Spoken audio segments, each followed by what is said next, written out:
చెరుకుపల్లిలో గుళ్ళపల్లి నుండి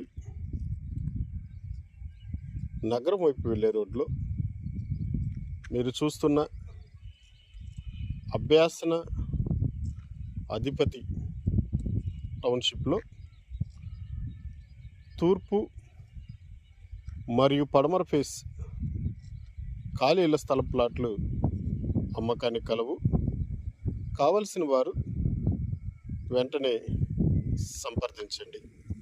ఈ వెంచర్కి సంబంధించి వెంచర్ మొత్తం మట్టి, చుట్టుపక్కల ప్రహరీ, రోడ్డుకి ఇరువైపుల మొక్కలు, cement road, open drainage, power supply, conversion, ground water, మంచినీరు.